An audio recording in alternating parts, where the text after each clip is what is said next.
বিয়ে বাড়ির গরুর মাংস সবারই খুবই পছন্দ। আর বিয়ে বাড়ির গরুর মাংসটা এত মজার হয় কেন, তার টিপস এন্ড ট্রিক্স সহ তোমাদের সাথে আজকের রেসিপিটা শেয়ার করব।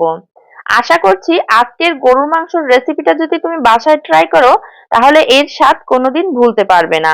তাহলে চলো আজকের রেসিপিটা তোমাদের সাথে শেয়ার করি। এখানে একটা কড়াইতে আমি হাফ কাপের একটু বেশি তেল দিয়ে দিব, সয়াবিন তেল। আর তেলের পরিমাণটা একটু বেশি লাগবে। দিয়ে দিব 3টা দারুচিনি, 4-5টা এলাচ আর 2টা তেজপাতা মাঝখান থেকে ছিঁড়ে। আর লবঙ্গ দিয়ে দিব প্রায় 7-8টার মতো। 1 কাপ পরিমাণে দিয়ে দিব পেঁয়াজ কুচি, আর পেঁয়াজটাকে তেলের সাথে হালকা ভেজে নিতে হবে। মশলা আর পেঁয়াজটাকে একসাথেই একটু ভেজে নিব। পেঁয়াজটা কিন্তু খুব বেশি ভাজা যাবে না।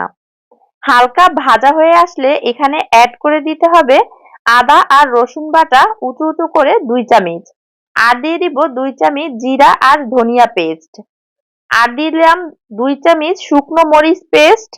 আর বাটা মশলায় গরুর মাংসটা রান্না করলে কিন্তু খেতে বেশ ভালো লাগে। 1 চামচ হলুদ আর স্বাদ মতো দিয়ে দিয়েছি লবণ। এবার মশলাটাকে কিছু সময় তেলের সাথে একটু ভেজে নিতে হবে। এরপর এখানে কষানোর জন্য দিয়ে দিব অল্প পরিমাণে পানি। আর মশলাটাকে এবার ঢাকনা দিয়ে প্রায় 10 থেকে 15 মিনিট কষিয়ে নিব। যখন উপর দিয়ে এরকম তেল উঠে আসবে, তখন মশলার মধ্যে দিয়ে দিতে হবে গরুর মাংস। এখানে আমি 2 কেজি গরুর মাংস নিয়েছি। আর মাংসটা ভালো করে ধুয়ে আগে থেকে আমি পানিটা ঝরিয়ে রেখেছিলাম। যে পরিমাণে আমি মশলা দিয়েছি 2 কেজি মাংসের জন্য, এটাই একদম পারফেক্ট। মশলার সাথে এবার গরুর মাংসটা নেড়েচেড়ে মিশিয়ে দিতে হবে। এইবার ঢাকনা দিয়ে ঢেকে হাই হিটে প্রায় 20 মিনিটের মতো রান্না করব। মাঝে কিন্তু আমি একটু গরুর মাংসটাকে নেড়ে দিয়েছিলাম, যাতে করে নিচে লেগে না যায়। এই পর্যায়ে কিন্তু মাংস থেকে বেশ কিছুটা পানি বের হয়েছে। আবারও আমি লো হিটে আরো প্রায় 20 মিনিটের মতো এই মাংসটাকে রান্না করে নিয়েছি। এই পর্যায়ে দেখতে পাচ্ছেন মাংস থেকে যে পানিটা বের হয়েছিল, পানিটা টেনে গিয়েছে আর তেল উঠে এসেছে। মাংসের কালারটাও কিন্তু চেঞ্জ হয়ে গেছে। এখন আমি এখানে অ্যাড করে দিব কাজু বাদাম আর কাঠবাদাম পেস্ট। আর এই পেস্টটা কিন্তু অবশ্যই দেওয়ার চেষ্টা করবেন। এভাবেই পেস্টটা দিয়ে ভালো করে নেড়েচেড়ে মিশিয়ে নিব একদম লো হিটে রেখে। এই পর্যায়ে লো হিটে রেখে বেশ অনেকক্ষণ সময় নিয়ে কষিয়ে নিতে হবে। বিয়ে বাড়ির গরুর মাংসের আলুটা কিন্তু খেতে বেশ মজা হয়। তো আমি এখানে কয়েকটা আলু দিয়ে দিয়েছি। এবার ঢাকনা দিয়ে আরো কিছু সময় লো হিটে কষিয়ে নিব। চাইলে কিন্তু এই আলুটা স্কিপও করতে পারো। এই পর্যায়ে কিন্তু আমার কষানো হয়ে গিয়েছে।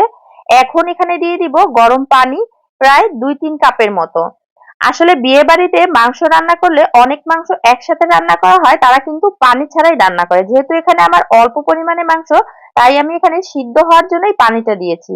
এবার ঢাকনা দিয়ে বেশ কিছুক্ষণ রান্না করার পরে পানিটাও একটু টেনে গিয়েছে। এই পর্যায়ে দিয়ে দিব ভাজা জিরার গুঁড়া। এবার একটু নেড়েচেড়ে মিশিয়ে দিব। প্রায় কিন্তু মাংসটা হয়ে গিয়েছে। এবার কিন্তু চুলার জালটা একদম লো হিটে রাখতে হবে। আর লো হিটে রেখেই এবার পুরো রান্নাটা শেষ করব। এখন এখানে দিয়ে দিয়েছি 1 চামচ পরিমাণ গুঁড়ো দুধ। গুঁড়ো দুধ দিয়ে চুলার জালটা কিন্তু একদম কমিয়ে দিতে হবে। ঢাকনা দিয়ে প্রায় 15 মিনিটের মতো রাখবো। এরপর ঢাকনাটা উঠিয়ে একটু নেড়েচেড়ে মিশিয়ে দিব। আর দেখতেই পাচ্ছেন কালারটা কিন্তু অনেক ভালো এসেছে। আর একটা আলুও গলে যায়নি। আর এর টেস্টটাও কিন্তু অসাধারণ হবে। অবশ্যই কালারটা দেখেই বুঝতে পারছো তোমরা, গরুর মাংসটা কিন্তু সিদ্ধ হয়ে গেছে, একদম সফট হয়ে গেছে। আমি যে প্রসেসে দেখিয়েছি এই প্রসেসে রান্না করে দেখবে, মাংসটা যেমন সফট হয়ে যায় আর এক্সট্রা একটা ফ্লেভার আট হয়, খেতেও কিন্তু দারুণ মজার হয়। আশা করছি তোমাদের আজকের ভিডিওটা ভালো লেগেছে। ভালো হয়েছে কিনা অবশ্যই কিন্তু কমেন্টে জানিয়ে যাবে। আর এই মাংসটা কিন্তু আমার পরিবারের সবাই অনেক বেশি পছন্দ করেছিল। আর খেতেও দারুণ মজার হয়েছিল। তাহলে বন্ধুরা, আজকের ভিডিও থেকে এখানেই বিদায় নিচ্ছি। সবাই ভালো থাকবে, সুস্থ থাকবে। আল্লাহ হাফেজ।